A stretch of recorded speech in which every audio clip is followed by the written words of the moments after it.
చెప్దాం చేతుల పైకి ఒకసారి అందరు సంతోషంగా హల్లెలూయా హల్లెలూయా. దేవునికి మహిమ కలుగును గాక. మరి ఈ పూట కొద్దిసేపు దేవుని మాటలు విని నేను ముగిస్తాను. మరి వచ్చే ఆదివారం మనకు ప్రభు బల్ల కాబోతుంది కనుక మీరందరూ ప్రార్థన చేయండి. తప్పగా అందరూ ప్రార్థన పూర్వకంగా సిద్ధపడి రావాల్సిందిగా కోరుతున్నాం. అలాగే శుక్రవారం రోజున 30 తారీఖు సాయంకాలం మనకు సిద్ధపాటు కూడుకుంటుంది 6 గంటల నుంచి 10 గంటల వరకు. కనుక అందరూ తప్పగా ఈ 2 ప్రార్థనలో తప్పగా పాల్గొనండి. మరి జూన్ నెల వాగ్దాన కూడిక 1వ తారీఖు మరి సాయంకాలం ఆదివారం సాయంకాలం 6 గంటల నుంచి 10 గంటల వరకు మరి మందిరంలో వాగ్దాన కూడుకుంటుంది. తప్పగా మీరందరూ ప్రార్థన చేసి మీ కుటుంబాలతో పాలు పొందాల్సిందిగా ప్రేమతో తెలియజేస్తున్నాం. ఇప్పుడు కొద్దిసేపు దేవుని వాక్యం విందాం. గత వారం వరకు మనకు ఎన్ని గుమ్మాలు అయిపోయినాయి? 6 గుమ్మములు పూర్తయినవి. ఈ పూట ఈ 7, 8 గుమ్మములు 2 గుమ్మముల గురించి నేను కొద్దిగా వివరించి నా మాటలు ముగిస్తాను. చదువుదాం. అందరు బైబిల్ తెరిచి నెహెమ్యా గ్రంథం 3వ అధ్యాయము, నెహెమ్యా గ్రంథం 3వ అధ్యాయము 26వ వచనం నుంచి చదువుదాం.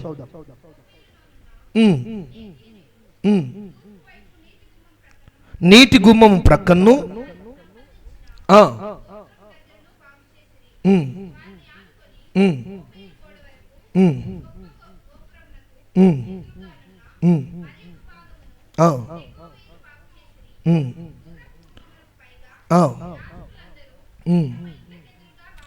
చాలు. హల్లెలూయా.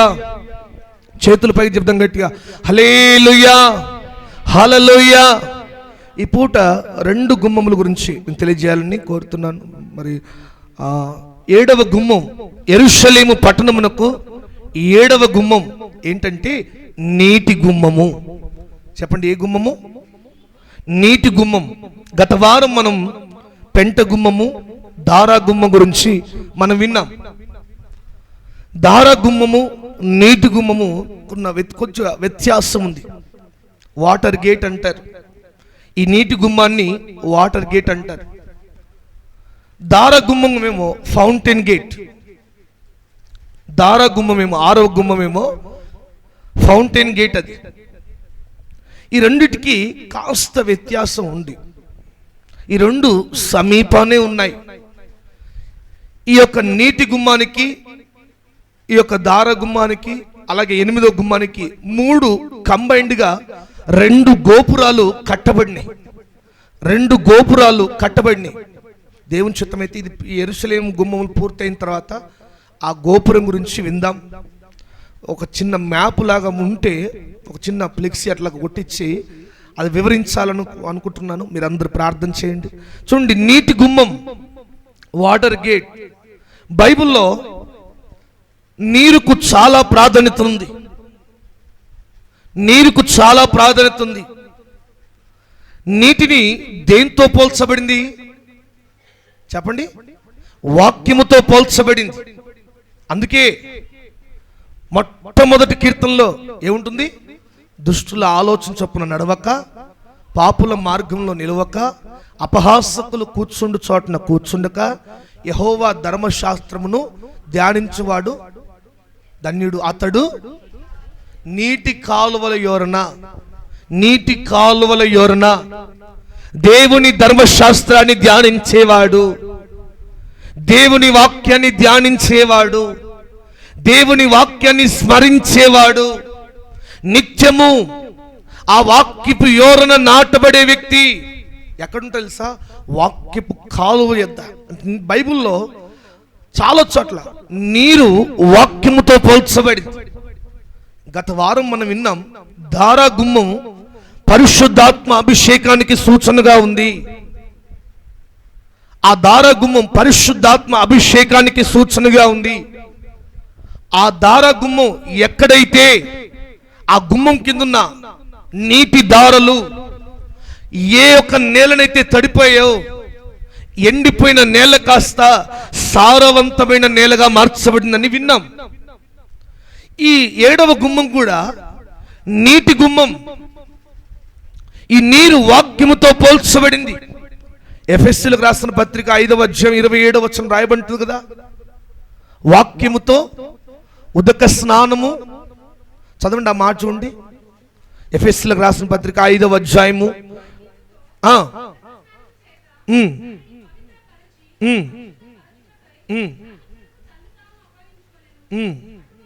అటువలనే దానిపైన 26వ వచనం, ముడతైనను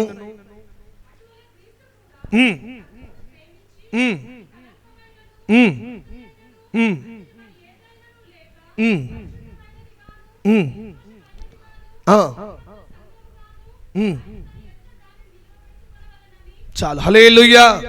చూడండి, ఉదకముతో పోల్చబడింది ఉదక స్నానము. ఉదకము అంటే గోరువెచ్చని నీళ్లు, హాట్ వాటర్. ఉదక స్నానంతో పోల్చబడింది. ఈ ఉదకము అనే పదము 2 సార్లు బైబిల్లో ఉంది. అది కూడా వాక్యానికే సూచన. ఒకటి ఎఫెసీయులకు రాసిన పత్రికలో ఉంది, రెండోది ప్రకటన గ్రంథంలో ఉంటుంది. ఉదక స్నానము చేత అంటే ఎందుకు నీళ్ళతో పోల్చబడింది? నీరు లేని చోట మనిషి నివసించలేడు.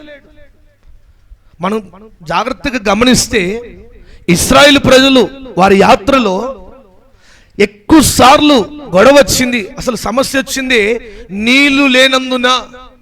వారు మారాకు వెళ్ళారు, ఆ నీళ్లు చేదుగా ఉన్నాయి, త్రాగడానికి నీళ్లు లేనందున సమస్య, సనుగు, సంశయాలు పుట్టినాయి. నీళ్లు లేని చోట వారు నివసించలేకపోయారు. నీరు మనిషి నివసించడానికి చాలా అవసరం. అందుకే ఇప్పుడు ఫ్లాట్లు కొంటలు చూడండి, ఎక్కువ శాతం మంచి వాటర్ అక్కడ పడుతుందా లేదు చూస్తారు. బండ ప్రాంతాన్ని ఎక్కువ తీసుకుంటారా, అక్కడ నీరుందా చూస్తారు, రోడ్డు ఉందా చూస్తారు, ఇంకేమేమో చూస్తుంటారు. నీరు లేకుండా మనిషి నివసించలేడు. నీరు శుభ్రపరిచేది అని రాయబడింది. మూడోదిగా మనం చూస్తే నీరు దాహం తీర్చేది. ఇశ్రాయేలు ప్రజలు దాహం కొరకు వారు ప్రభుని ఆశ్రయించినప్పుడు, మోషేను మీద సనుక్కున్నప్పుడు మోషే ప్రార్థన చేస్తే దేవుడు ఆ బండలో నుంచి, క్రీస్తు బండలో నుంచి నీరు ప్రవహించినట్టుగా మనం వింటాం. అది చూడండి, ఈ నీరు మన ఆత్మీయతకు చాలా అవసరం. ఈ వాక్యం అనే నీరు చాలా అవసరం. చాలా మంది బిడ్డలు, చాలా మంది ఆత్మీయతలో పడిపోవడానికి, పతనమైపోవడానికి, పాడైపోవడానికి కారణం ఏంటో తెలుసా? వారు అన్నిటికీ ప్రాధాన్యత ఇచ్చేవారిగా ఉన్నారు, కానీ వారిలో వాక్యము లేనందున, వాక్యానికి ప్రాధాన్యత లేనందున వాళ్ళందుకనే తొందరగా పడిపోవడం, తొందరగా పాడైపోవడం, తొందరగా ఆత్మీయత నుంచి, తొందరగా సహవాసం నుంచి, తొందరగా మందిరపు అనుభవంలో నుంచి వారు తొందరగా పడిపోవడానికి కారణం ఏంటంటే వారిలో వాక్యము లేదు. వాక్యం అనే నీరు వారి జీవితంలో లేదు. అందుకే వారు ఏది ప్రారంభించినా విజయం కలగట్లేదు. తొందరగా వారికి విసుగు రేపుతా ఉంది. ఏంటంటే వాక్యం అనే నీరు లేక. ఇప్పుడు అనేక సంఘాలు ఆరాధనలు 2-3 గంటలు ఏకీభవిస్తారు, మంచిదే. కానీ వాక్యం చూస్తే ఎక్కువ చెప్పలేరు, ఎక్కువ. ఎందుకంటే వాక్యం వింటుంటే వాళ్ళకి బోరు కొట్టినట్టు అనిపిస్తుంది. ఆరాధనలు అయితే 2-3 గంటలు మనం ఉండగలుగుతాం, కానీ మనం వాక్యం వినడానికి చాలా మందికి ఏంటంటే బోరు కొట్టినట్టు అనిపిస్తుంది. నేను ఒక మాట తెలియజేస్తున్నాను, మన సంఘం మాత్రం నేను క్లారిటీగా చెప్పాను, వాక్యానికి ప్రాధాన్యత ఇచ్చేది. దేనికి? అద్భుతాలకు కాదు, స్వస్థతలకు కాదు, ఇంకా మిగతా దేనికి కాదు, వాక్యానికి ప్రాధాన్యతను మాత్రమే. ఎవరికి విలువ? వాక్యాన్ని ప్రేమించేవాడికే, వాక్యాన్ని పాటించేవాడికే, వాక్య ప్రకారం జీవించేవాడికే ప్రాధాన్యత చేయాలి. ఆరాధనలో మంచిగా దేవుని సన్నిధిలో గడపాలి. దానికి మించిన వాక్యం మన దగ్గర ఉండాలి. వాక్యము లేనందున, అందుకే మాట ఉంటుంది కదా, వేరు లేనందున తొందరగా రాలిపోవడం. ఆ 4 విత్తనాలు వేసినప్పుడు చూడండి, వేరు లేనందున తొందరగా ఆరిపోవడం, తొందరగా పాడైపోవడం. మరి ప్రియమైన దేవుని బిడ్డలారా, ఇశ్రాయేలు ప్రజలు మాత్రము వారు వాక్యానికి చోటిచ్చే బిడ్డలుగా మార్చబడాలనే ఈ గుమ్మాన్ని ప్రభు ఏర్పాటు చేశారు. ఈ గుమ్మం, ప్రతి గుమ్మము ఒక్కొక్క ఆత్మీయ పాఠం మనకు నేర్పిస్తూ ఉంది. మన జీవితంలో ఉన్న మలిలాలన్నీ ఈ వాక్యం అనే ఉదక స్నానం చేత అవి శుభ్రపరచబడతాయి, పరిశుద్ధపరచబడతాయి. వాక్యం ఉన్న చోట వాక్యం మన ఆత్మీయ దాహాన్ని తీరుస్తుంది. వాక్యం మనల్ని నివసింపజేస్తుంది. కఠినమైన చోట్లలో కూడా వాక్యం ఉంటే, వాక్యం కలిగి జీవిస్తే మనం నివసింపజేస్తా. కొద్దిమంది చూడండి, పడుకుంటప్పుడు బైబిల్ను పడుకున్నప్పుడు నెత్తి ప్రక్కన పెట్టుకుంటారు, తల ప్రక్కన పెట్టుకోమంటారు. మంచిదే, నీ తల ప్రక్కన ఉంటే చూడండి. కొద్దిమంది అంటారు, అయ్యా కొంచెం పీడకలు రాకుండా బైబిల్ పక్కన పెట్టుకుని అనుకుంటాయా. ఎంత మంచిది, ఎంత మంచి ఆశీర్వాదం. మంచిదే, నీ తల ప్రక్కన ఉంటే మంచిదే. కానీ అది ప్రక్కన మాత్రమే ఉండడం కాదు, నీ యొక్క తలంపుల్లో కూడా వాక్యం కావాలి. కొద్దిమంది ఏదైనా భయం వచ్చినప్పుడు వెంటనే బైబిల్ తీసి గుండె మీద పెట్టుకుంటారు. మంచిదే, నీకు ధైర్యం వస్తుంటే మంచిదే. కానీ అది పై వరకే కాదు, నీ హృదయపు అంతరంగంలో కూడా దేవుని మాటలు ఉండాలి. నీవేమి చేసినా సత్యమైన దేవుని మాటని అనుసరించగలిగితే తప్పక నువ్వు విజయాలు చూస్తావు. అందుకే మనం చూస్తే ఇశ్రాయేలు ప్రజలు వారు ప్రయాణం చేస్తున్నారు.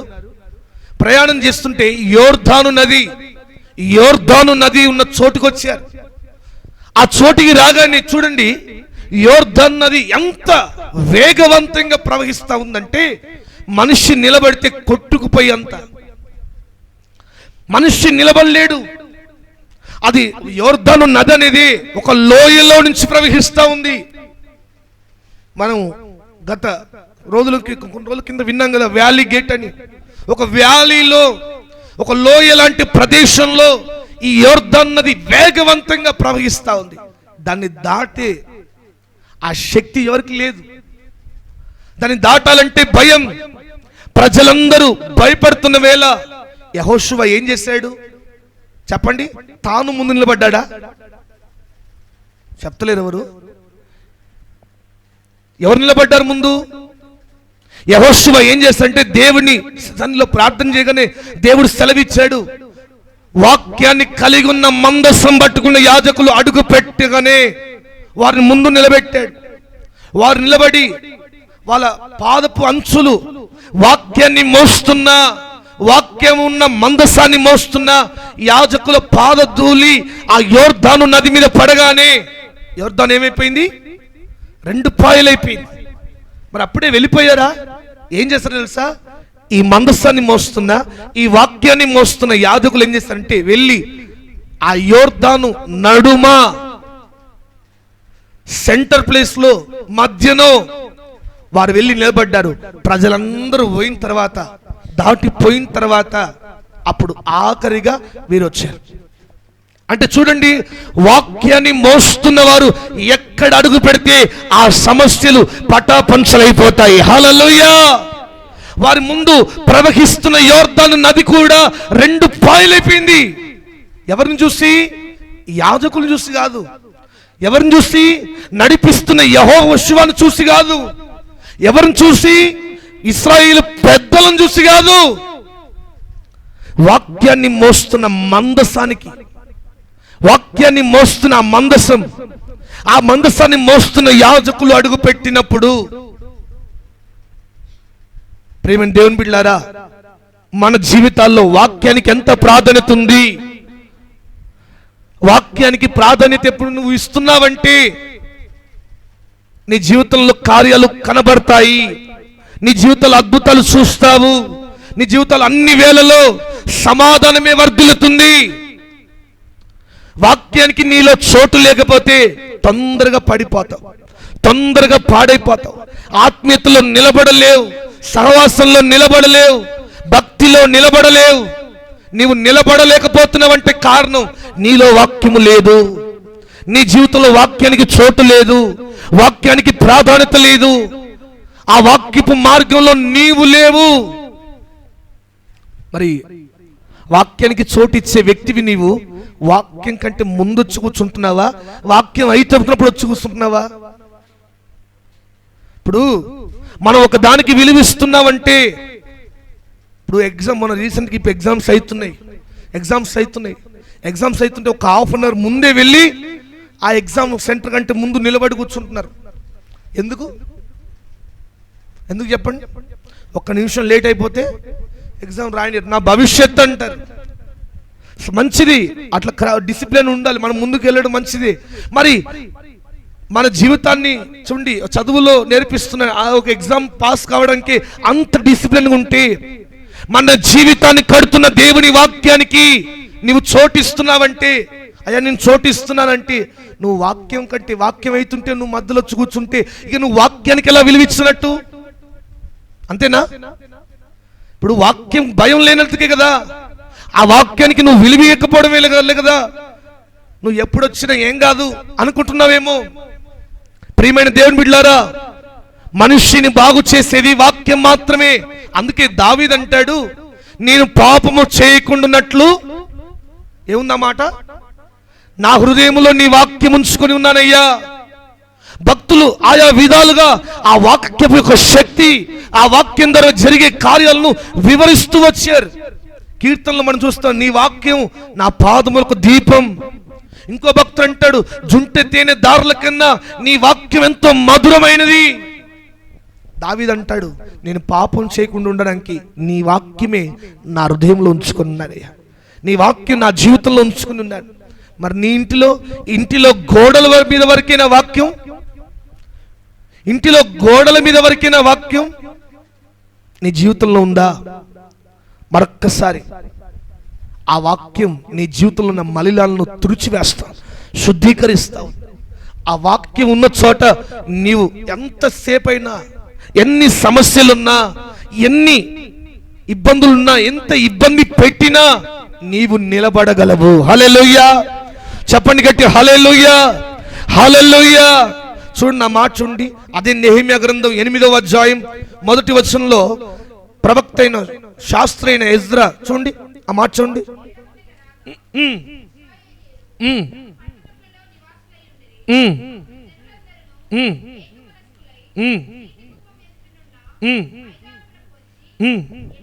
యెహోవా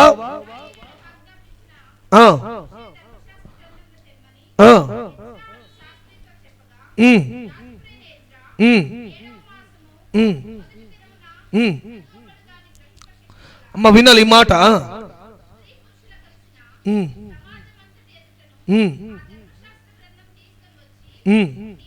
నీటి గుమ్మం ఎదుటుగా ఉన్న ఉదయం మొదలుకొని మధ్యాహ్నం వరకు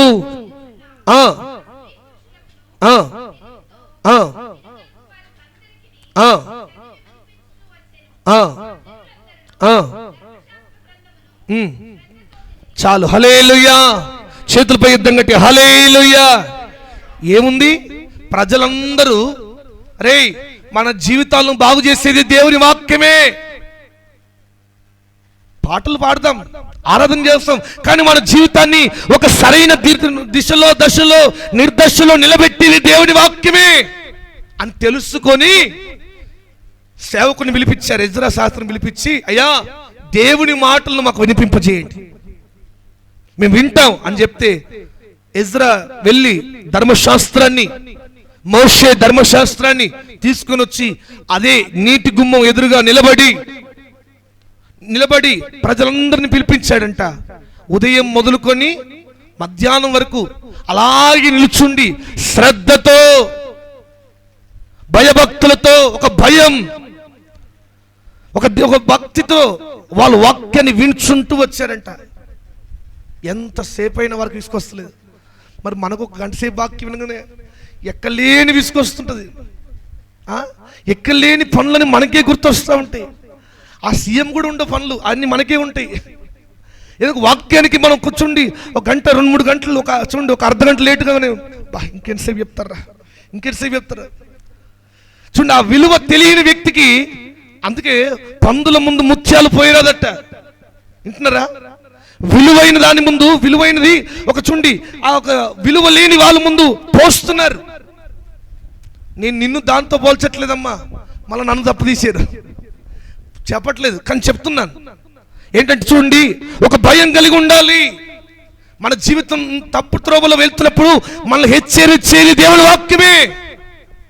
ఆ వాక్యానికి మన జీవితంలో చోటు లేనప్పుడు, మన ఇంటిలో చోటు లేనప్పుడు, ఆ వాక్యం ద్వారా జరిగే కార్యాలు మన ఇంట్లో జరగవు. వారు ఏకంగా తెలుసుకున్నారు ప్రజలు. ఈ ప్రజలేనా? ఈ ప్రజలే వ్యతిరేకించిన వారు, ఈ ప్రజలే సనుక్కున్న వారు, యెరూషలేము కూలిపోతే చుట్టూ వెళ్ళిపోయిన వాళ్ళు. అరే, మందిరం కూలిపోయింది, శత్రువులు వచ్చి కాల్చేశారు, మన మందిరం వెళ్ళి మనం అందరం దాన్ని నిర్మించుకోవాలి, దేవుని మాటలు ఆ మందిరంలో వినాలి. లేదు, ఎక్కడ కాలం వెళ్ళిపోయారు, ఎటు వెళ్తే అటు వెళ్ళిపోయారు. ఒక ఆయన రమ్మంటే అయ్యా నాకు పని ఉందయ్యా అని అటు వెళ్ళిపోయాడట, ఇంకొక ఆయన వెళ్ళిపోయాడు. అందుకే ఈ వాక్యం విలువ తెలిసిన నెహెమ్యాకు దేవుడు అప్పగించాడు. హల్లెలూయా చెప్పండి, చేతులపై చెప్పండి గట్టి హల్లెలూయా. ఈ బాధ్యత ఎవరికి అప్పగించాడు దేవుడు? ఈ భారాన్ని ఎవరికి వినేలా చేశాడు? నెహెమ్యా ఎక్కడో ఉన్నాడు. ఎక్కడ ఉన్నా దేవుని వాక్యాన్ని మరువని వ్యక్తి. కొద్దిమంది ఊరు మారగానే, చర్చి మానగానే ఇక్కడ వాక్యం మర్చిపోతారు, అన్ని మర్చిపోతారు, సేవను మర్చిపోతారు, సంఘాన్ని మర్చిపోతారు, సేవకులు మర్చిపోతారు. కానీ నెహెమ్యాలా కాదు. ఎక్కడ ఉన్నా, ఎక్కడో రాజగృహంలో ఒక మంచి గవర్నమెంట్ జాబ్ కలిగి, మామూలు జాబ్ కాదు, ఏకంగా రాజుకే ద్రాక్షరసం అందించే గొప్ప స్థానంలో ఉన్న తన యెరూషలేము పట్టణం కాల్చబడిందని విన్నప్పుడు ఏడ్చి ప్రార్థించారు. ఏడ్చి ప్రార్థిస్తా ఉన్నాడు, ఏడ్చి కన్నీరు విడుస్తా ఉన్నాడు. అయ్యో, మమ్మల్ని ఇంతగా నిలబెట్టిన దేవుని వాక్యం ఉన్న చోటు, దేవుని మందిరం అలా ఉండొద్దు. ఈరోజు ఆ భారం నీకుందా? మన మందిరం కట్టినప్పుడు పిల్లలు లేచి 2 ఏళ్ళు దాటిపోయింది, 2.5 సంవత్సరాలు. నీలో ఆ భారం ఉందా? అయ్యో మా దేవుని మందిరం ఇట్లా ఉండకూడదు. బయటలు అంటున్నారు, అయ్యో అన్యులు వచ్చి అంటున్నారు, అయ్యో తొందరగా కట్టబడితే బాగుండయ్యా, ఎంత మంచిగా మందిరం కట్టబడాలని. మరి దేవుని మందిరానికి వస్తున్న భారం నీకుందా? అయ్యో మా మందిరం అయ్యో మధ్యలో ఆగిపోయింది అయ్యా, ప్రజలు ఎండలో కూర్చుంటున్నారు, వర్షం కాలం వస్తూ ఉంది, పని ప్రారంభించాలి. ఒక్కరు అయ్యా మరి మందిరం ఎప్పుడు కడుతున్నారు, ఏదైనా పని ఉంటే చెప్పయ్యా అని చెప్పంగిన వాళ్ళు నాకు ఇంతవరకు. అయ్యా ఏదైనా మందిరం గోళ్ళు ఎప్పుడే కడతారయ్యా, మేస్త్రులు ఎప్పుడు వస్తున్నారయ్యా, ఎటు లేదు అంటే. చూడండి, దేవుని మందిరం పట్ల ఒక భారం ఉన్న వ్యక్తికే దేవుడు బాధ్యత అప్పగిస్తాడు. భారం లేని ఇశ్రాయేలు ప్రజలకు అప్పగించలా, ఎక్కడో ఉన్న భారం ఉన్న నెహెమ్యాకు అప్పగించాడు. నెహెమ్యా కన్నీరు విడిచే వ్యక్తి, దేవుని మందిరం దేవుని వాక్యం యొక్క విలువ తెలిసిన వ్యక్తి. వచ్చి రాజు పర్మిషన్ తీసుకున్నాడు, ప్రార్థన చేసుకున్నాడు, దేవుని పర్మిషన్ వచ్చింది, రాజు పర్మిషన్ వచ్చింది, వెళ్ళి ఒక్కొక్కరికి ఒక బాధ్యత అప్పగించాడు. ఏంటో తెలుసా? ఈ గుమ్మాన్ని మీరు నిలబెట్టాలి, ఈ గుమ్మం మీది, మనం దేవుని మందిరం మనం కట్టుకోవాలి, మనమే కట్టుకోవాలి, బయట వాళ్ళకి అవకాశం ఇవ్వకూడదు, మనమే కట్టుకోవాలి అన్నొక కాన్సెప్ట్ వెళ్ళాడు. ఒక్కొక్కరికి మీరు చూడండి, 12 గుమ్మాలు 12 గోత్రాల చేత, ఒక్కొక్క వంశం చేత నిలబెట్టబడింది. ఇప్పుడు మనకు గోళ్ళు కట్టబడాలి. ఇప్పుడు ఒక్కొక్క కుటుంబం చేత ఒక గుమ్మం, ఒక ఇటుక చెప్పండి, అంతే. ఇక ఆ మాట చెప్తుందా మనలో ఫోన్లో అన్ని కట్ అయిపోతాయి. ఇక చేయాలి, ఆ భారం మనలో ఉండాలి. మనకు అవసరం దేవుని వాక్యం మన గుండెల్లో ఉండాలి. ఏ ప్రార్థన మనం ఏర్పాటు చేసినా, ఏ ఫంక్షన్ ఏర్పాటు చేసినా, ఏది ఉన్నా వాక్యానికి కలిగి వెళ్తే ఆ వాక్యం ఏం చేస్తుంది తెలుసా? మనలో ఎండిన ఎముకల్లో కూడా శక్తి ఎప్పుడు వచ్చింది? దేవుని ప్రవచనం పలికినప్పుడే కదా. అంటే చూడండి, ఎండిపోయిన మన స్థితి జీవితంలో కూడా తిరిగి జీవింపజేసేది దేవుని వాక్యం. హల్లెలూయా, చేతులపై యుద్ధం కట్టి హల్లెలూయా. వాక్యాన్ని మీ పిల్లలకు నేర్పించండి. మీ పిల్లలు కూడా వాక్యాన్ని చదివించడం నేర్పించండి. సడన్గా ఒకసారి చదవంటే చదవరాదు. అనుదినం మనకు వాక్యం ఎంత విలువైందో ఆ వాక్యం యొక్క ప్రాధాన్యత వారికి తెలియజెప్పండి. వారు ప్రతిదినం చదువుతున్నప్పుడు దేవుని మందిరంలో ఏదో ఒక రోజు వాళ్ళు ఆ వాక్యం ఏం చేస్తారు సార్? వారిని ఒక మంచి సాధనంగా దేవుని పనిలో వాడుకుంటుంది. హల్లెలూయా, చేతులపై యుద్ధం కట్టి హల్లెలూయా. వాక్యాన్ని మోస్తున్న యాజకులు అడుగుపెట్టినప్పుడే యోర్దాను చీల్చబడింది. వాక్యం ఉన్న మందసాన్ని ఉపేదము చేర్చుకున్నప్పుడే తన స్థితి మారింది. ప్రియమైన దేవుని బిడ్డలారా, మీ కుటుంబాలు కూడా ఈ పూట వాక్యం అనే నీరు నది వలె ప్రవహించునుగాక. ఆమేన్ చెప్పండి గట్టిగా. ఆ వాక్యం ఏం చేస్తే తెలుసా? సమాధానం నీ ఇంట్లోకి తీసుకొస్తుంది. ఈ వాక్యం ఏం చేస్తే తెలుసా? నీ ఇంటిలో నెమ్మదిని తీసుకొస్తుంది. నీ ఇంటిలో ఉన్న కరువును సమృద్ధిగా మార్చేది వాక్యమే. నీ ఇంట్లో ఉన్న కారు చీకటిని వెలుమయగా మార్చేది వాక్యమే. కనుక ఈ పూట వాక్యం వింట దేవుని బిడ్డలారా, ఆ వాక్యము ఒక ప్రాధాన్యతతో మనం ప్రాధాన్యతనిచ్చేవారిగా, దానికి ఒక మంచి వాక్యానికి విలువనిచ్చేవారిగా మనం మారుదముగాక. ఆమేన్ చెప్పండి గట్టిగా. చేతులపై చెప్పండి గట్టిగా. హల్లెలూయా, హల్లెలూయా. సాధు సుందర్ సింగ్ అనే దైవజనుడు సిక్కు కులంలో ఆయన పుట్టాడంట. వాళ్ళు ఎంత నిష్ఠగా ఉంటారంటే వారి ఒక వెంట్రుకలకున్న తలపాగా అసలు ఎప్పుడు తీయరు, బయట ఎప్పుడు తీయరట. సూర్యునికి ప్రజలు కనబడియరంట, ఇంట్లోనే తీస్తారంట. అంతే, అంత నిష్ఠ, అంత కఠినంగా ఉంటుంది. ఎప్పుడైతే సాధు సుందర్ సింగ్ యేసు ప్రభును నమ్ముకున్నాడని ఆ యొక్క తల్లిదండ్రులకు తెలవగానే పిలిచారట. పిలిచి అన్నదమ్ములందరూ పిలిచి, రేయ్, మనకు ఊర్లో గొప్ప పేరుంది, కులంలో ఒక మంచి పేరుంది, కనుక నీవు ఇవన్నీ కావాలంటే ఇన్ని కోట్ల ఆస్తి మనకుంది, ఈ ఆస్తిలో నీకు భాగం కావాలంటే వాక్యాన్ని విడిచిపెట్టాలి. నీ యొక్క ఆ యేసు ప్రభుని విడిచిపెడితేనే నీకు దీంట్లో పాలు, దీంట్లో స్థానం, దీంట్లో మన ఇంట్లో నువ్వు ఉంటావు, లేదంటే బయటికి ఎట్టేస్తావని చెప్పారంట. అప్పుడు సాధు సుందర్ సింగ్ ఏమన్నాడు తెలుసా? డాడీ, మన దగ్గర ఉన్న బంగారం, వెండి, ఎన్ని ఆస్తి పత్రాలన్నీ ఒకవైపు పెట్టి ఒకవైపు నా దేవుని పరిశుద్ధ గ్రంథాన్ని పెడితే నీకేది కావాలంటే నేను వాక్యమే కావాలని చెప్తాను. చెప్పాలి కొట్టండి గట్టిగా. హల్లెలూయా, హల్లెలూయా. నాకు వాక్యమే కావాలని చెప్తాను. అదే బైబిల్ పట్టుకొని ఒక శాలువా పట్టుకొని బయటకు వచ్చాడండి.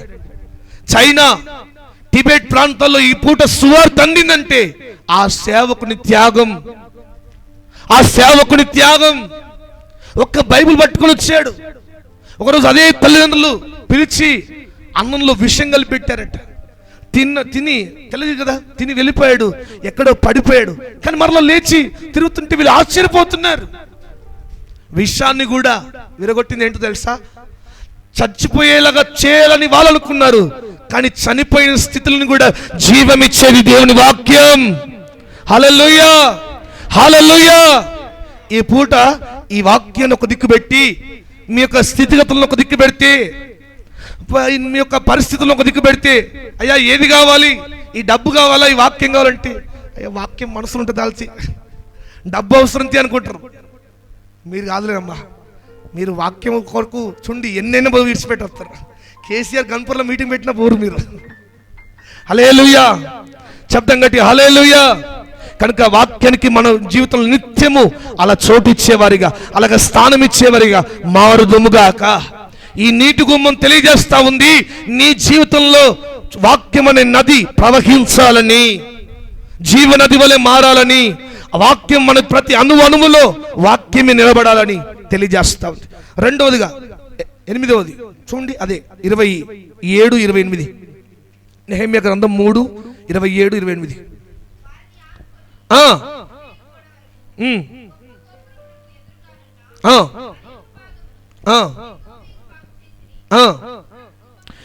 గుర్రపు గుమ్మమునకు పైగా, చాలు. హల్లెలూయా. చేతులు పని గట్టి హల్లెలూయా, కొంచెం గట్టిగా హల్లెలూయా. ఈ పూట 8వ గుమ్మం, 7వ గుమ్మం, నీటి గుమ్మం వాక్యపు ప్రవాహానికి సూచనగా ఉంది. వాక్యం అనే ఉదక స్నానానికి సూచనగా ఉంది. ఉదకం, ఆ యొక్క నీరు, ఉదకం అనే నీరు, ఆ వేడి నీళ్ళు ఎలాగా ఒక పట్టాకు ఒక మరకంటుంది అనుకోండి, చూడండి ఏం చేస్తారు? తీసుకెళ్ళి ఎక్కడ పెడతారు? వేడి నీళ్ళలో పెట్టి తుడుస్తే అందుకు వెళ్ళిపోతుంది. లేదంటే ఒక బట్టలకు మురికంటిన కఠినమైన మురికిని కూడా ఆ వేడి నీళ్ళు ఏం చేస్తారంటే వేడి నీళ్ళలో తీసే పెట్టగానే ఆ మురికంతా తొలగిపోతుంది. అలాగే వాక్యం అనే నీరు మనలో ప్రవహిస్తూ ఉండగా మనలో ఉన్న దాహం తీర్చబడుతుంది, మనలో ఉన్న మురికి మలినం అంతా కడగబడుతుంది, తొలగించబడుతుంది. 8వదిగా 8వ గుమ్మం పేరు గుర్రపు గుమ్మం. చెప్పండి, ఏ గుమ్మం? గుర్రపు గుమ్మం, హార్స్ గేట్ అంటారు ఇంగ్లీష్లో, హార్స్ గేట్. ఈ గుర్రపు గుమ్మం అక్కడ ఎందుకు నిలబెట్టబడిందంటే, యెరూషలేము పట్టణంలోనికి ప్రవేశించాలంటే గుర్రాలను తీసుకెళ్లేవారు ఉంటారు కదా, ఆ కాలంలో గుర్రాలు ఉండేవి కనుక ఈ గుమ్మం నుంచే తీసుకెళ్ళాలి, ఈ గుమ్మం నుంచే గుర్రాలను బయటికి తీసుకురావాలి, ఈ గుమ్మం నుంచే లోనికి బయటికి తీసుకెళ్లేవారు. అందుకే దానికి గుర్రపు గుమ్మం అనే పేరు వచ్చింది. ఈ గుర్రపు గుమ్మం మనకేం సూచిస్తా ఉందంటే, చూడండి, గుర్రం మన బైబిల్లో చూస్తే దాని స్వభావాలు చాలా సార్లు పోల్చబడ్డాయి. ప్రకటన గ్రంథంలో అంటాడు, అశ్వము వంటి స్వభావాలు కలిగి. అశ్వము వంటి స్వభావం, అశ్వం అంటే గుర్రం. ఈ గుర్రంకి ఉన్న స్వభావం ఏంటి? పోరాడే స్వభావం. చెప్పండి, ఏ స్వభావం? ఒకసారి అందరు చెప్పండి గట్టిగా. పోరాడే స్వభావం. దేవుని మందిరానికి వస్తున్న మనం పోరాడే స్వభావం కలిగి ఉండాలి. పోరాడమన్నారని చెప్పి బయట మంచి పోరాడేది, బయట కాదమ్మా పోరాటం. ఆత్మీయత జీవితంలో శాపానికి, పాపానికి విరుద్ధంగా పోరాడి నిలిచేవారిగా ఉండాలి. సమస్యలకు పోరాడి నిలిచేవారిగా ఉండాలి. అందుకే అంటాడు, మన పోరాటం చూడండి, ఈ లోకంలో మనుషులతో కాదు, ఆకాశం అందున్న దురాత్మల సమూహంతో ఉంటాడు. పోరాడే స్వభావం. కొంతమంది చిన్న సమస్య రాగానే పడిపోతారు, నిరసిలిపోతారు, కృంగిపోతారు. సమస్యకు ఎదురుగా పోరాడే స్వభావం కలిగి ఉండాలి. ఇబ్బందులకు ఎదురుగా, అప్పులకు ఎదురుగా, ఈ లోకపు అవమానాలకు ఎదురుగా పోరాడి నిలబడే వారిగా ఉండాలి. కొంతమంది పోరాడతారు. పోరాటం మందిరంలో కాదు, ప్రార్థనలో కాదు. చూడండి, బైబిల్లో యాకోబు అనే భక్తుడు ఉన్నాడు. రాత్రంతా పోరాడాడంట, పోరాడి గెలిచాడు. ఎవరితో? సాక్షాత్తు దేవునితో. మరి గెలిచి ఏం బహుమానం పొందుకున్నాడు? తన పాప జీవితాన్ని ముగించాడు. హల్లెలూయా, చెప్పాలి గట్టి హల్లెలూయా. ఆ పోరాటంలో ఏం గెలుచుకున్నాడు తెలుసా? నిజమైన దీవెన గెలుచుకున్నాడు. ఆ పోరాటంలో ఏం గెలుచుకున్నాడు తెలుసా? తన మోసపు బ్రతుకు ముగింపుకు గెలుచుకున్నాడు. మరి ఈ పూట పోరాడుతున్నారు. మరి పోరాడి ఏం గెలుచుకుంటున్నావు? ఎక్కడ పోరాడుతున్నావు? సమస్యలకు ఎదురుగా నిలబడగలుగుతున్నావా? లోకస్తులతో వద్దు పోరాటం, బయట పోరాడే ఆ స్వభావం మనకొద్దు. మనం ఆత్మీయతలో నిలబడ్డాం. మన ఆత్మీయతకు భంగం కలిగించే దేనికి నిమిత్తమైన నిలబడి పోరాడదాం. ఎంతటి బరువు, మోయలేని బరువు మన మీద వేసినా పోరాడి నిలబడే స్వభావం కలిగి ఉందాం. ఈ గుర్రపు, ఈ యొక్క అశ్వానికి ఉన్న స్వభావం అదే, పోరాడే స్వభావం. వెనకడుగు చూడదు, వెనక వైపు చూడదు. ఇప్పుడు ఆ యొక్క లోతు సొదొమ గొమొర్రా విడిచిపెట్టి రమ్మని చెప్పి అబ్రహాం ఎంతో ప్రయాసపడి దేవునితో పోరాడి సమాధానం తీసుకొచ్చి లోతు కుటుంబాన్ని తీసుకొస్తున్నాడు. లోతుకేమో దేవుని అంటే, దేవుని సన్నిధి అంటే భక్తి కనుక, అయ్యో మా అన్న వచ్చాడని చెప్పి వెళ్తున్నాడు. కానీ లోతు భార్య పోరాటం దేని మీద? బంగారం మీద. ఆ బంగారం మీద, ఆస్తుల మీద. అయ్యో నా బిడ్డలకు ఎంగేజ్మెంట్ అయింది, నా అల్లుళ్ళు ఎక్కడే ఉన్నారు, నా అల్లుళ్ళు తీసుకొస్తే బాగుండు. ఆ ఆలోచన అంతా లోక సంబంధమైన వాటి మీద. వెనుక వైపు తిరిగింది, వెనుక వైపు తిరిగి అలాగే ఉప్పు స్తంభం అయిపోయింది. ఈ రోజు కూడా ఆ ఉప్పు స్తంభం, ఆ స్టాచ్యూ అలాగే ఉందట. ఆ స్టాచ్యూ అలాగే ఉంది. ఈ యొక్క అశ్వం ఏంటంటే, తనకి ఎప్పుడు ముందు వైపే చూసే స్వభావం. ముందుకే పోరాడుతుంది, ముందుకే పరిగెడుతుంది. అందుకే చూడండి, నేను నశించినా నశించదును అంటది. ఎవరు? ఎస్తేర్ అక్క, బైబిల్లో అక్క, ఎస్తేర్ అక్క. నేను నశించినా నశించదును, నా ప్రజల మీదకి ఏ కీడు రాకుండా అని చెప్పి ఈమె ముందు నిలబడి ఉపవాసం ఉండడానికి నిలబడ్డది. పోరాట యోధురాలు. నేను నశించినా నశించదు, నా ప్రజల మీదకి ఏ కీడు రాకుండా, నా బంధువులు, నా ఇంటి వారి మీద కీడు రాకుండా అని పోరాడే స్వభావం కలిగి ఉంది ఎస్తేర్ అక్క. ప్రియమైన దేవుని బిడ్డలారా, మనం పోరాడుతున్నాం, లోకస్తులతో పోరాడుతున్నాం. చూడండి, ఏం పెళ్ళి అయితే చూడండి, డీజే పెట్టడం కోసం పోరాడుతారు కొంతమంది. ఇంకేటో దేని కోసం పోరాడుతుంటారు? దేవుని వాక్యం కొరకు పోరాడదాం, దేవుని సన్నిధిలో కనబడడానికి పోరాడదాం. ఇప్పుడు ఈ వాక్యముతో ఉదక స్నానమైన, ఈ పోరాటే స్వభావమైన, ఇవన్నీ దేని కొరకు? ఈ 12 గుమ్మాలు తెలికే ఆత్మీయ పాఠాలు ఒక దినం యేసు ప్రభు ముందు నువ్వు నిలబడాలి. మలినాలతో నిలబడడం కాదు, ఒక పరిశుద్ధమైన మనసుతో ఆయన ముందు నిన్ను నిలబెట్టాలని ఈ పోరాటం. కనుక ఈ యొక్క గుర్రపు స్వభావం ఏం తెలియజేస్తా ఉందంటే, మొట్టమొదటిగా పోరాడే స్వభావం, బలంగా పోరాడే స్వభావం. పిరికి వారికి ప్రభు రాజ్యం చెప్తలేదు, సమాధానం వస్తలేదు. పిరికి వారికి పరలోక రాజ్యం లేదు. మన బైబిల్లో ఒక పిరికోడు ఉన్నాడు. ఎవరు? సౌలు. దేవుడు తన ప్రజల పక్షాన పోరాడడానికి నిలబెట్టాడు. ఎఫ్రాయిము సంతానం అంతా నిలబడి ఆ యొక్క ఫిలిస్తీన్ నుంచి సవాల్ వస్తుంటే, మాతో పోరాడడానికి, శత్రువులతో పోరాడడానికి ఎవరైనా మీ తరపున ఒక్కరు నిలబడి ఉంటే, ఒక్కరు చూస్తున్నారు వెళ్తున్నారు తరప పోరాడడానికి దేవుని పక్షాన ఒక్కరు నిలబడట్లా. దావీదు నిలబడ్డాడు దేవుని పక్షాన పోరాడడానికి. హల్లెలూయా! చేతులపై యుద్ధం కట్టి హల్లెలూయా! దేవుని పక్షాన పోరాడడానికి దావీదు నిలబడ్డాడు. శత్రువైన గొలియాతును పడగొట్టడానికి, సమస్యను చీల్చడానికి దేవుని పక్షాన నిలబడ్డాడు. ప్రియమైన దేవుని బిడ్డలారా, మనం కూడా నిలబడాలి. మన జీవితంలో ఎదుర్కొంటున్న సమస్యలకు ఎదురుగా మనం నిలబడాలి. రోగాలకు, అనారోగ్యాలకు ఎదురుగా మనం నిలబడాలి. మన విశ్వాస పటిమ మనం చాలా దృఢంగా నిలబడాలి. పోరాడే అనుభవాలు దేవుడు మనకు నేర్పించునుగాక. రెండవదిగా, ఈ గుర్రానికి ఉన్న స్వభావం, ఇంకా చాలా అనేక స్వభావాలు ఉన్నాయి, కానీ రెండోది తెలియజేస్తా ఉంది. ఏంటో తెలుసా? ఏం తెలియజేస్తా ఉందంటే, చూడండి, కాళ్ళు దువ్వే స్వభావం. అంటే పోరాడడానికి ముందడిగే వేస్తుంది.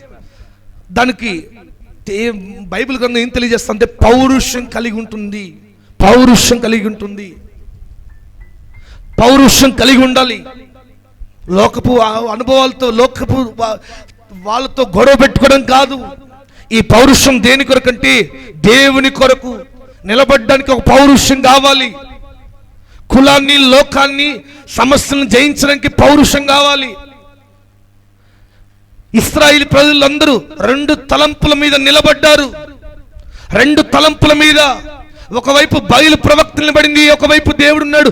ఈ 2 తలంపుల మీద సతమతం అవుతుంటే, ఏ దేవుడు గొప్ప, ఏ దేవుడి వైపు మీరు నిలబడాలి అని 2 తలంపుల మీద ఉంటుంటే, అప్పుడు ఏలియా నిలబడ్డాడు. పౌరుషం కలిగి ఒక్కడే నిలబడ్డాడు.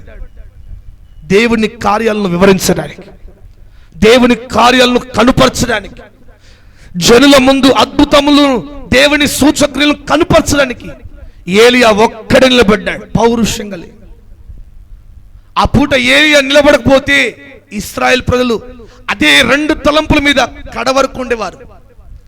ఈ పూట మందిరానికి వస్తున్న నీవు ఇంకా 2 తలంపుల మీద ఉన్నావా? ఆ 2 తలంపులు నేను పరలోక రాజ్యానికి చేర్చలేవు. మందిరానికి వచ్చి కూడా ఇంకా అన్ని లోక సాంప్రదాయాలు పాటిస్తావు. లోకములో అన్ని ఆచారాలు పాటించే 2 తలంపుల గుణం నీలో ఉందా? ప్రభు రాజ్యంలో కడ వరకు నువ్వు నిలబడలేవు. ఈ పూట వాటిని విడిచిపెడితేనే, ఆ పాత తలంపులు విడిచిపెడితేనే, ఆ ఆచార తలంపులు విడిచిపెడితేనే, ప్రభు కొరకు రోషంగా నిలబడితేనే, అన్నిటిని తెగించి నిలబడితేనే కడ వరకు నిలబడగలవు. ప్రభు రాజ్యం కొరకు నువ్వు నిలబడగలవు. ఎత్తబడే గుంపులో ఉండగలవు. ఒకనాడు ప్రభు ముందు నిలబడడానికి యోగ్యునిగా నిలబడతావు. ఇంకా మందిరానికి వస్తూ, ఇంకా ప్రార్థన చేస్తూ, ప్రభు బల్లో పాలు పొందుతూ, ఇంకా 2 తలంపుల మీద, ఆచారాల మీద, అన్య సాంప్రదాయాల మీద నిలబడుతున్నావు. నీవు విడిచిపెట్టకపోతే ప్రభు రాజ్యంలో నిలబడలేవు. ఆ ప్రభు సన్నిధిలో పరలోక రాజ్యములో రెండవ రాకల్లో నిలబడే యోగ్యత నీకు లేదు అని ఒక దినం ప్రభు కొట్టివేస్తాడు. ఇప్పుడు దేని మీద ఉన్నావు? అందరికి వస్తూ ఇంకా ఆ ఆచారాలు విడిచిపెట్టకపోవడం, ఆ సాంప్రదాయాలు విడిచిపెట్టకపోవడం, ఏవైతే అని అనుకుంటున్నావు. కానీ ప్రభు ముందు నిలబడే యోగ్యత ఒక దినం లేదని ప్రభు కొట్టివేస్తాడు, ప్రక్కన పెట్టేస్తాడు. నువ్వు మందిరానికి వచ్చి నువ్వు ఎంత కానికి ఇచ్చావు, మందిరానికి ఎంత ఇచ్చావు, ఇవన్నీ ఏం చూడడు. నీ యోగ్యత చూస్తాడు, నీ పవిత్రత, నీ ప్రార్థన, నీవు దేవుని వాక్యానికి ఇచ్చే చోటు, ఇవన్నీ లెక్కలోకి వస్తాయి. ఇవన్నీ నిన్ను యోగ్యురాలిగా మార్చడానికి, యోగ్యునిగా మార్చడానికి, ప్రభు ముందు నిలబెట్టడానికి. ఇంతకాలం మందిరానికి వచ్చి ఇంతకాలం ప్రభువుని నమ్ముకొని దేవుని రాకల్లో నువ్వు నిలబడకపోతే నీ భక్తి వ్యర్థమే, నీ ప్రయాస వ్యర్థమే. అందుకే పౌలు అంటాడు, మంచి పోరాటము పోరాడి తిని. నేను పోరాడాను లోకస్తులతో, వాటి కొరకు కాదు, నా దేవుని కొరకు, నా దేవుని రాజ్యాన్ని కట్టడం కొరకు, నా దేవుడి సేవను కడ వరకు నిలబెట్టడం కొరకు నేను ఒక మంచి పోరాటం పోరాడాను. ప్రేమైన దేవుని బిడ్డారా, ఈ వాక్యం వింట దేవుని బిడ్డారా, ఒక పౌరుషం కలిగి, ఆత్మీయతలో పౌరుషం కలిగి దేవుని కొరకు నిలబడడానికి వెనకడుగు వేయొద్దు. మనం వెనకడుగు వేయకూడదు. మనం పెను తుఫానే వచ్చినా, సముద్రం ఉప్పనే లేచినా దేవుని కొరకు కడ వరకు నేను నిలబడతానని తీర్మానం కలిగి ఉండాలి. చిన్న చిన్న వాటి కొరకు, చిన్న చిన్న పనుల కొరకు, చిన్న వాటి కొరకు అటు ఇటు సడలిపోకూడదు. మన విశ్వాసపు ఓడ బ్రద్దలు కాకూడదు. కొద్దిమంది వాళ్ళ విశ్వాసం తారుమారవుతా ఉంటుంది, తలంపుల మధ్య కొట్టుమిట్టాడుతూ ఉంటుంది. ఇటు వెళ్ళాలా అటు వెళ్ళాలా, అక్కడ అందరున్నారులే, నేనుంటే ఏమవుతుందిలే, అందరు పోతున్నారు నేను పోతే ఏమవుతుందిలే, అందరు మొక్కుతున్నారు నేను మొక్కుతే ఏమవుతుంది, అందరూ కట్టుకుంటున్నారు ఏమవుతుంది, నేను కట్టుకుంటే ఏమవుతుంది. విశ్వాసంతో నిలబడకపోతే దేవుని సన్నిధిలో యోగ్యతను పోగొట్టుకుంటావు. ఈ హెచ్చరికలన్నీ వింటున్న నీవు దేవుని రాకడ కొరకు సిద్ధపడదువుగాక. దేవుని సేవలో, దేవుని సముఖములో నిలబడడానికి ఒక యోగ్యమైన జీవితాన్ని ప్రభు నీకు అందించునుగాక. అలాగా యోగ్యురాలుగా ఉండడానికి ప్రభు కృపను పొందుకొందుముగాక. మనం ఎక్కడున్నా దేవుని వాక్యం వినడం కొరకు పోరాడాలి. దేవుని వాక్యాన్ని వదిలిపెట్టడం కొరకు పోరాటం వద్దు. దేవుని వాక్యాన్ని కలిగి ఉండటం కొరకు, దేవుని సేవకు, దేవుని మందిరానికి రావడం కొరకు మన ఎంత ప్రయత్నం అనేది మనలో ఉండాలి. ఆ ప్రయత్నం చేయండి, ప్రార్థన చేయండి. దేవుడు ఆ కృప మీ అందరికి ఇచ్చునుగాక. ప్రభువా నిజమే, రెండు తలంపుల మీద నిలిచి నీకు దూరమైన స్థితిలో ఉన్నానేమో, నా పరిస్థితులు, నా స్థితిగతులన్నీ మార్చివేయండి అయ్యా. ప్రతి ఒక్కరు మోకరించి రెండు చేతులు ఆకాశం పెట్టి ప్రతి ఒక్కరు ప్రభుని అడగండి, యేసయ్యా యేసయ్యా, రెండు తలంపుల మీద నేను ఉండొద్దయ్యా, రెండిటి మీద నేను నిలబడకూడదయ్యా. ఏలియా పౌరుషం కలిగి దేవుని పక్షాన్ని నిలబడతా ఉన్నాడు. దావీదు పౌరుషం కలిగి దేవుని కొరకు పోరాడడానికి నిలబడతా ఉన్నాడు. ఎంత దినంలో దేవుడు కూడా కోరుకుంటున్నాడు, నా కొరకు నిలబడేవారు కావాలి, పరిచర్యను కొరకు నిలబడేవారు కావాలి, దేవుడి సేవను మోసేవారు కావాలి, కడ వరకు పోరాడేవారు కావాలి. వ్యత్యాసమే వచ్చిన, లోకములో తృణీకరించిన, లోకస్తులందరూ నిన్ను దూరం పెట్టినా, నేను దేవుని కొరకే నిలబడతాను, దేవుని రాజ్యం కొరకు నిలబడతాను అని నిలబడేవారు కావాలని ప్రభు కోరుకుంటున్నాడు. ఉదయకాలం ప్రభు సన్నిధిలో నిలబడు, రెండు చేతులు ఆకాశం వైపు, ప్రభువా నేను నీ కొరకు నిలబడతానయ్యా, ఎంత దినం నిలబడతానయ్యా, ఎంత సమ్ముఖంలో ప్రభువా నీ కొరకు నిలబడతానయ్యా. ఎస్, దేవుని వాక్యాన్ని మోస్తున్న బిడ్డలు ఎక్కడ ఉంటారో అక్కడ యోర్దాను లాంటి సమస్యలు చీలిపోబోతున్నాయి, ఎరికో గోడలు లాంటివి కూలిపోబోతున్నాయి. నా దేవుడు కొల్లగొట్టబోతున్నాడు. రాత్రి రెండు చేతుల ఆకాశం వైపు ప్రభుని అడగండి, ప్రభువా నీకు స్తోత్రాలయ్యా, నీ వాక్యపు ప్రవాహం నా జీవితంలో కలిగించండి. నీ వాక్యపు ప్రవాహం, నీ వాక్యానికి ప్రాధాన్యత ఇవ్వడం, నీ వాక్యానికి విలువ ఇచ్చే కృప నాకు దయచేయండి అయ్యా. అడుగు అడుగు అడుగు. నీటి గుమ్మం తెలియజేస్తా ఉంది, వాక్యపు ప్రవాహం నీలో ఉండాలని, వాక్యానికి చోటిచ్చే వ్యక్తిగా నువ్వు మారాలని, వాక్యకు ప్రాధాన్యత ఇచ్చే వ్యక్తిగా మారాలని. వాక్యాన్ని కలిగి ఉన్న, వాక్యాన్ని మోస్తున్న యాజకులు అడుగు పెడితే సమస్యలను మోస్తున్న యోర్దానే, సముద్రమంతా యోర్దానే చీలిపోయింది.